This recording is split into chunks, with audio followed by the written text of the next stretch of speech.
President Paul Biya applauds the quality of relations between Yaoundé and Brussels, especially in the domains of politics, economy and culture, as he grants a farewell audience to the departing Belgian ambassador to Cameroon, Stéphane Dupagne.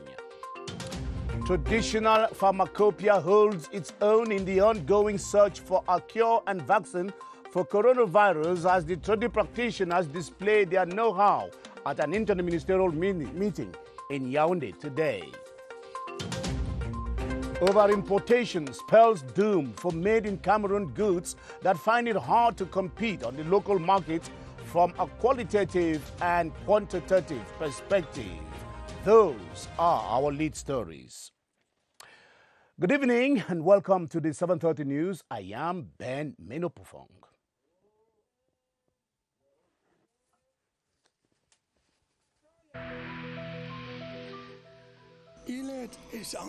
Each of us must comply with the measures that have been taken.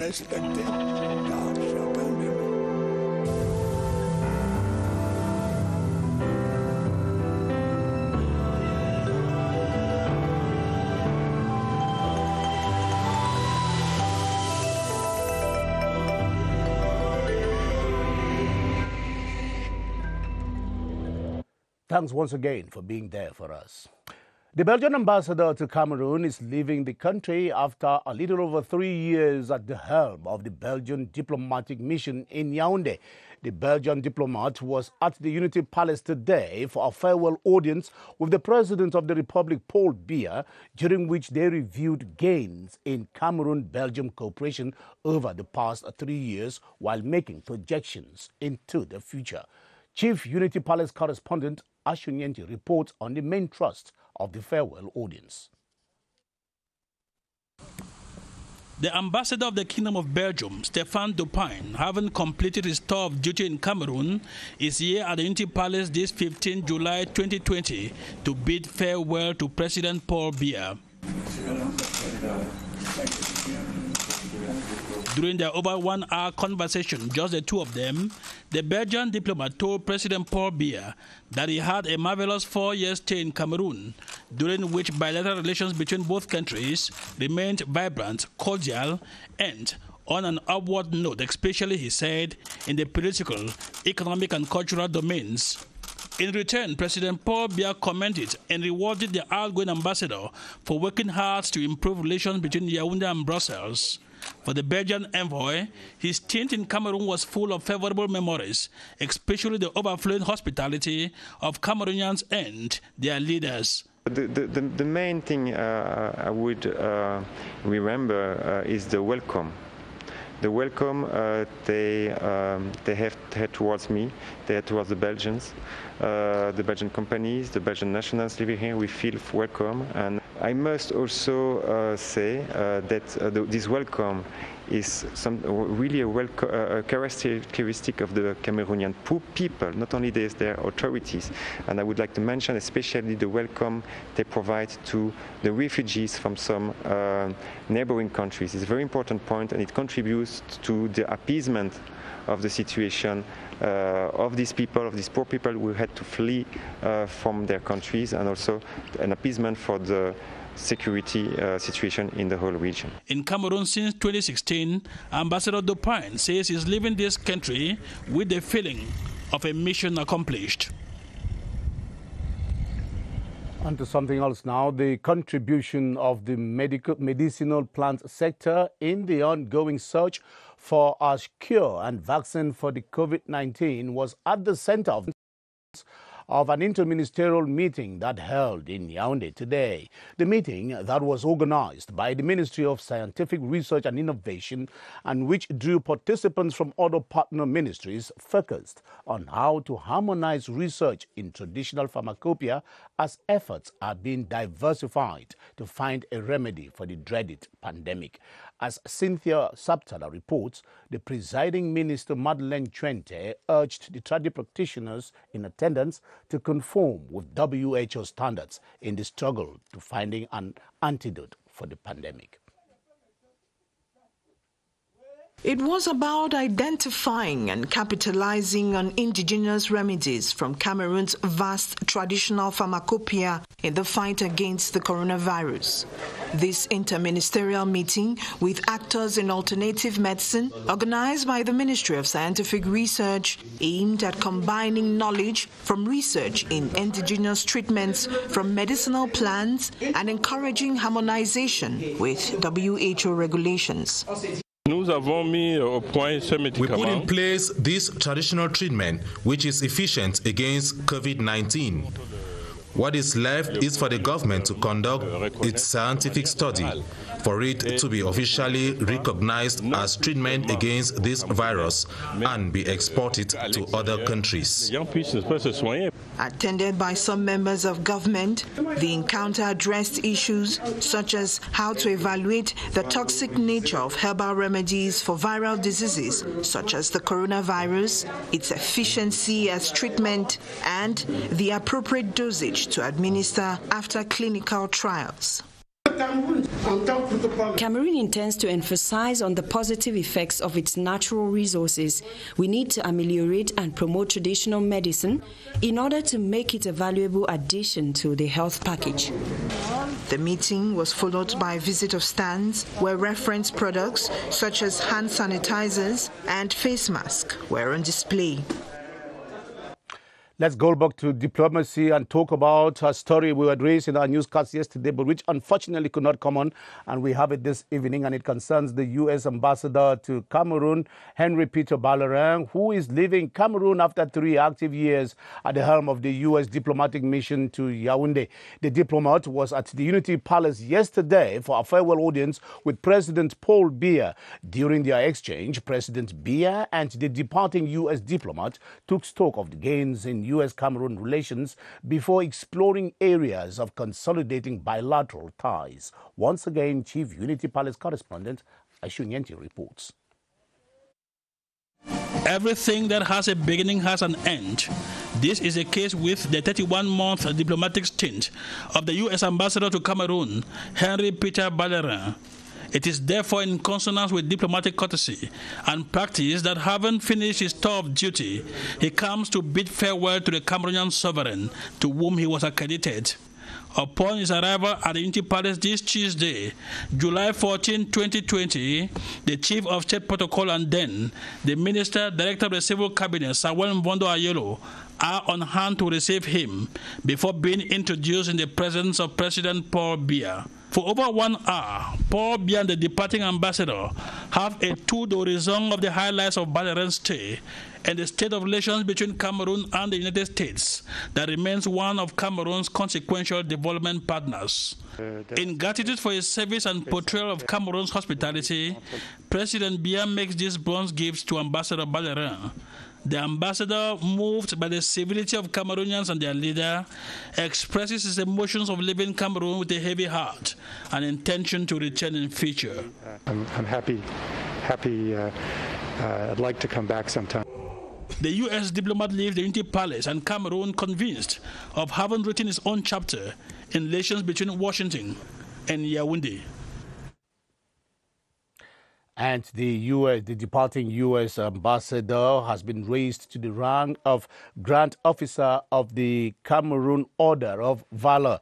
And this was during a state dinner offered to him yesterday in his honor at the Yaoundé Hilton. That state dinner was given by the President of the Republic, and the Minister of External Relations was in attendance, as we hear in this report with Charles Ebune. At least 12 billion CFA francs invested in the health domain by the United States of America and Cameroon in the past 3 months. A huge health diplomacy investment which determined the state's decision partially to decorate the outgoing American ambassador to Cameroon, Henry Peter Ballerin, with the highest civilian distinction, the Grand Officer of the Cameroon Order of Valor. At the toast, held at the Yaoundé Hilton Hotel, the Minister of External Relations, Mbela, saluted the remarkable efforts of the American diplomat, Henry Peter Ballerin, in widening the Yaoundé-Washington axis. The state dinner for the American ambassador to Cameroon was one of the last official events before his departure from Cameroon in the days ahead.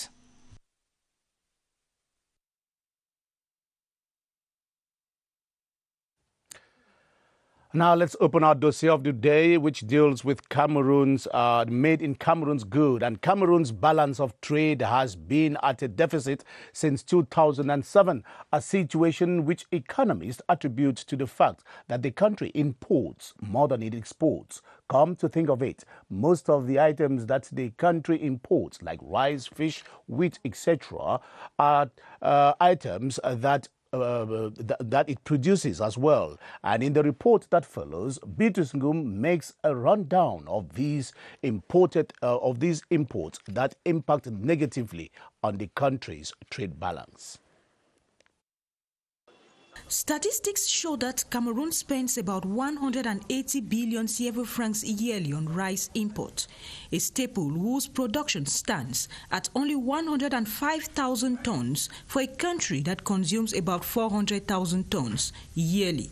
The state equally disburses about 170 billion CFA francs annually to keep fish supply in the country afloat, while more than 150 billion CFA francs worth of wheat is imported every year in the form of flour and grain. Huge imports of rice, fish and wheat from countries like Thailand, China, plus other African countries. But these trade deficits brought about by high imports, economists say, can be scaled down if local production is encouraged. We can produce rice. We have a potential to produce enough fish for the country. We can use alternative means for our bread and so on, for our flour, than to rely on wheat. We import only those goods that are absolutely necessary, that cannot be produced locally. Liquors and second-hand clothes are also two sectors engulfing Cameroon's revenue. It costs the state 30 billion CFA francs each year to import liquor and 120 billion in the purchase of second-hand dresses. Promoting local production of fish, rice and wheat especially, economists say, will create jobs and reduce imports. For over a month running, the Cameroon government has been deploying tactics to encourage Cameroonians consume made-in-Cameroon goods. The reason there to hear being that most Cameroonians have a penchant for imported products at the detriment of locally produced goods. Gladys Atemba Chechuma-Banla of CRTV Littoral reports that the absence of local brands in shops and a complex of superiority partly accounts for this poor showing of local brands on the local market. The country counts over 2 dozens of supermarkets, with most of them concentrated in the two largest cities of Yaoundé and Douala. In spite of the fact that the country is making strides, locally made Cameroonian products are insignificantly represented on the shelves of these giant retail distribution chains, as revealed by a study carried out by the League of Cameroonian Consumers, published in May 2017. We live in a country where the population does not have confidence in quality of goods produced by their fellow Cameroonians. So we are encouraging agri-entrepreneurs to work in collaboration with institutions in charge of certification so that the population should stop doubting the quality of their products. According to experts, the different sectors of production are not structured. In addition to this, raw materials are not always available.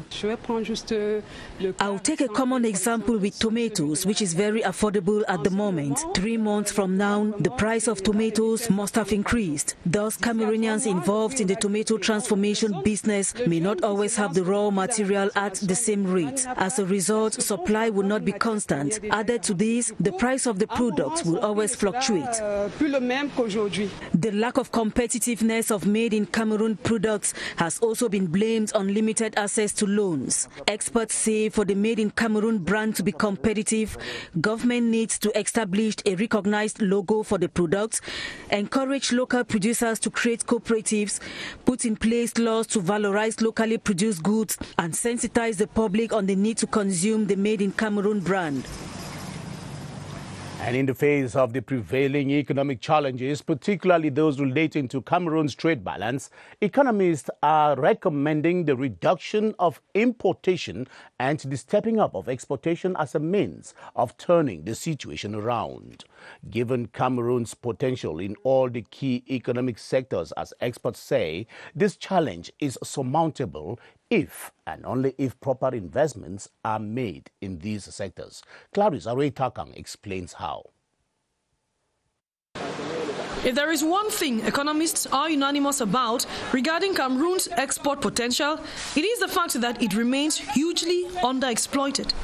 They further lament that, given the numerous possibilities to trade with Africa and the rest of the world, low production and insufficient processing continue to put pressure on Cameroon's trade balance, leaving it in the red for years running. Amongst the most imported goods are those of the agriculture, paper and chemical sectors, products which the domestic manufacturing base can conveniently invest in to step up supply in local and foreign markets, industry analysts insist.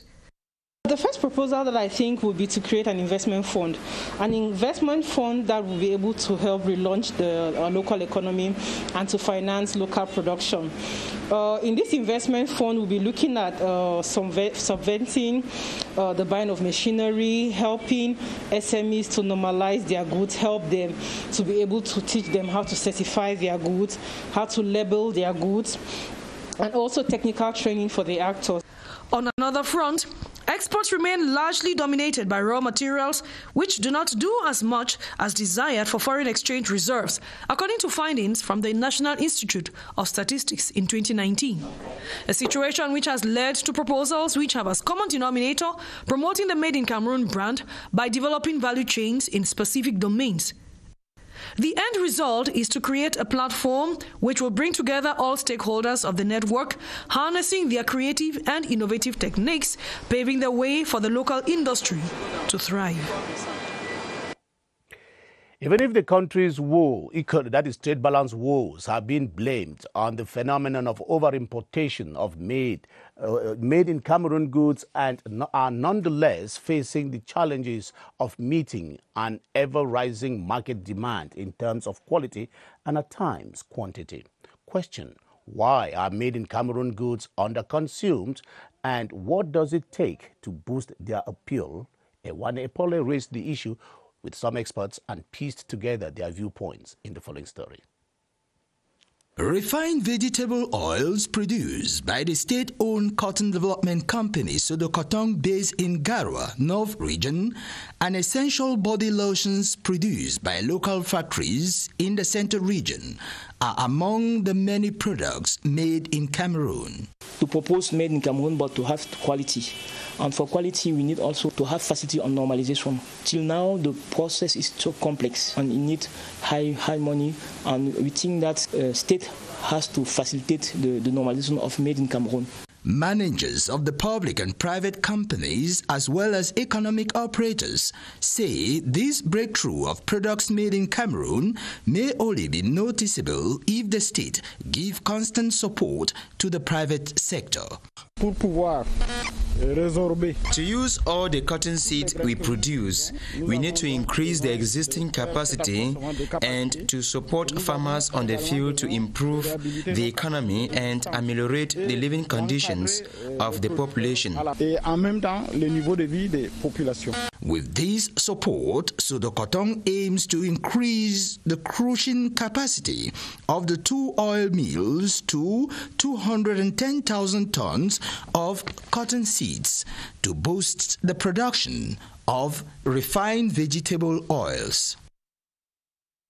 It's 7:50 p.m. and it's time for us to take you over to the Public Health Operations Center, where our reporter Baldwin Sama is standing by with his guest, Professor Robinson Boo, veteran gynecologist and director of family health in the Ministry of Public Health, with whom he explores the management of pregnant women infected by the coronavirus. Hello, Baldwin.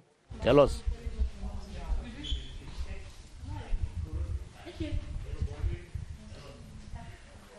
Good evening to you, Ben Menopofong. Actually, most pregnant women tested positive for COVID-19 are very scared during the delivery process. Scared because they are so worried that they may infect their newborn babies with COVID-19 during this delivery process. And that is why gynecologists have been reassuring most of these pregnant women tested positive for COVID-19 that the measures have been put in place to ensure that they have a safe delivery and their newborn babies are free from COVID-19. And that is what we shall be discussing with our guest, Professor Robinson Bo, who is a seasoned gynecologist and the director of family health in the Ministry of Public Health. Good evening, Prof.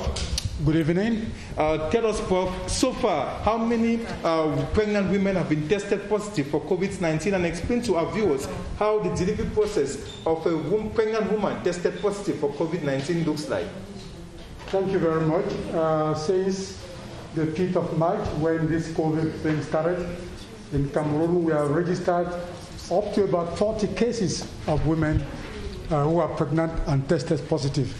But what I want to say here is that our categories 1 to 4 health facilities have created structures, additional delivery facilities, specifically for women who are tested positive for COVID-19.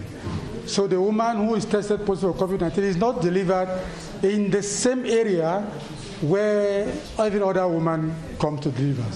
So it is very important that this should be known, so that when a woman who is not tested positive for COVID comes to deliver in our health facilities, that is the category 1 to 4, beginning from the general hospitals to the district hospitals, there are specific delivery rooms that have been created for women who are tested positive for COVID-19.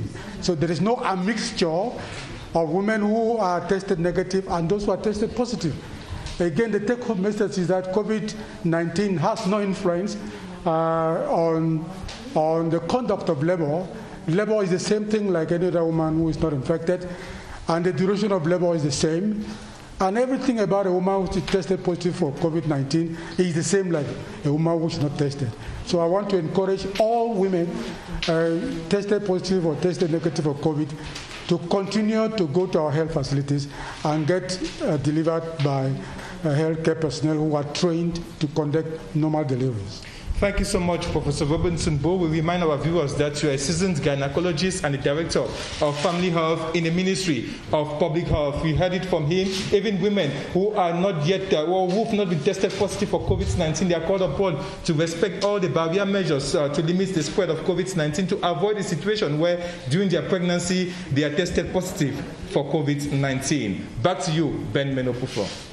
Thank you very much, Boarding Sama and Professor Robinson Boo, for those vital information. Let's talk about other developments in the news now. The Memville hydroelectric plant in the South region now contributes some 90 megawatts of electric energy to the South Interconnected Power Network.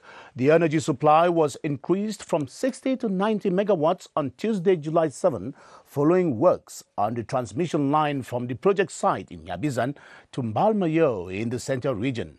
Pontianus Lawong of CRTV South reports on the impact of the additional power supply.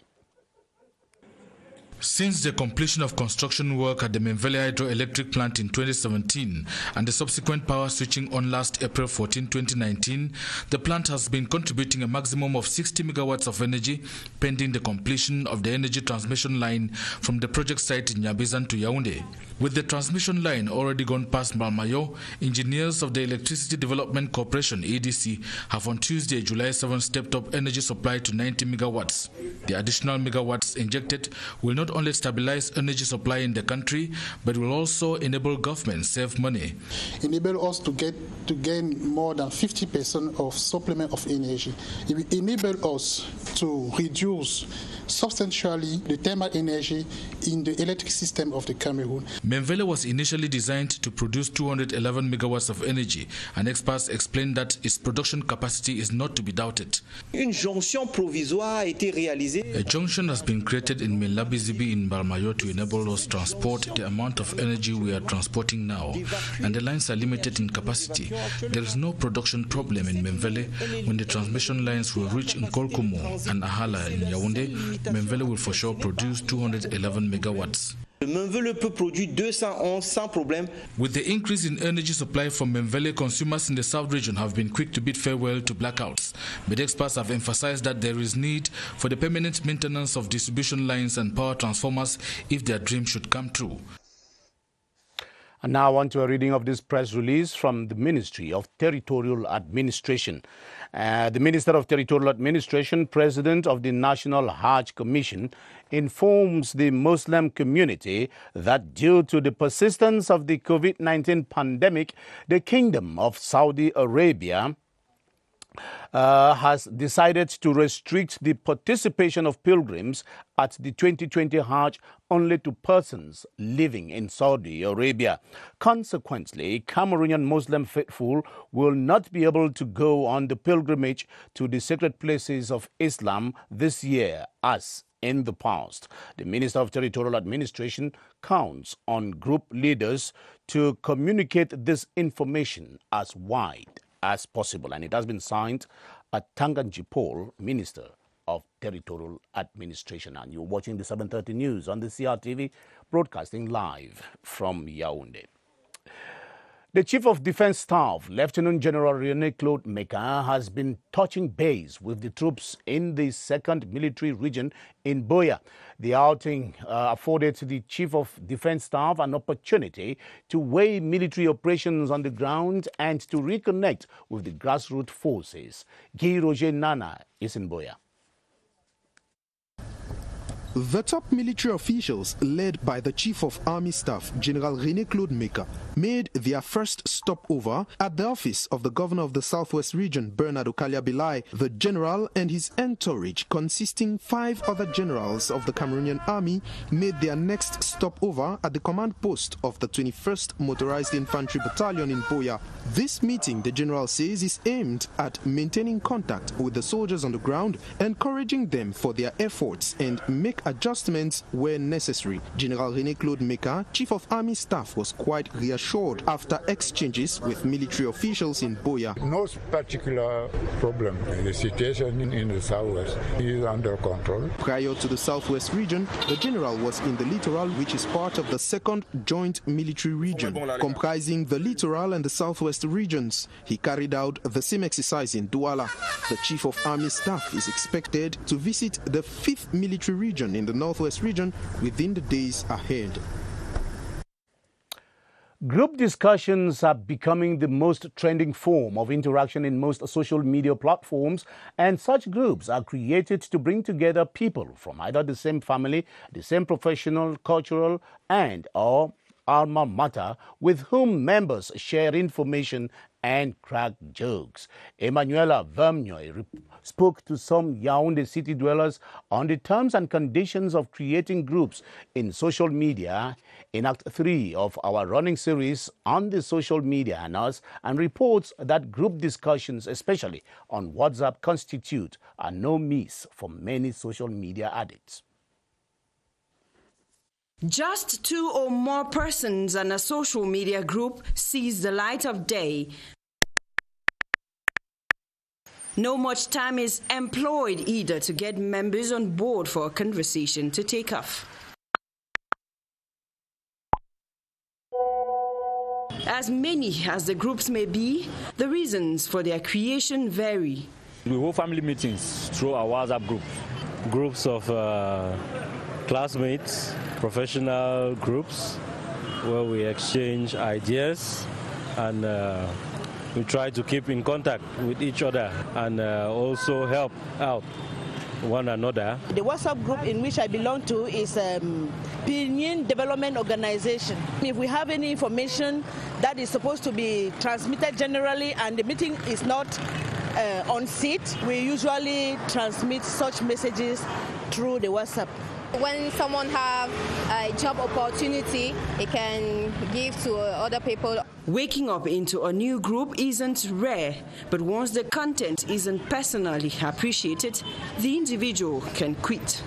Recalcitrant members are simply evicted from the group or they are issued a warning. The reaction of members becomes a sanction to the person. Family meetings are held, distant learning conducted, while lost friends found through social media groups, as they seem to have made life easy for many a Cameroonian. That's all from me. Let's take the rendezvous for tomorrow, 7:30. Thanks for watching. Good night.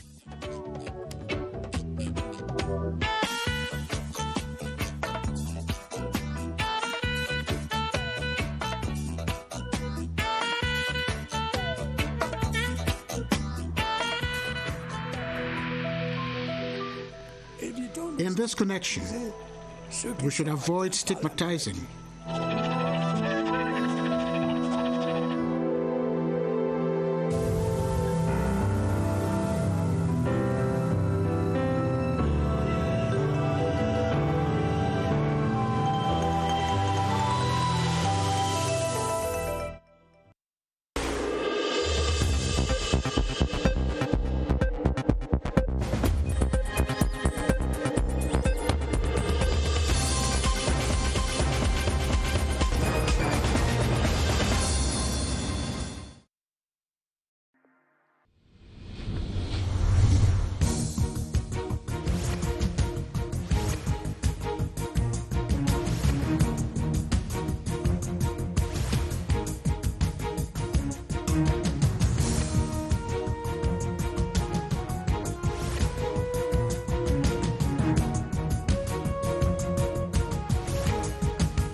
CRTV News, ici, toute l'info.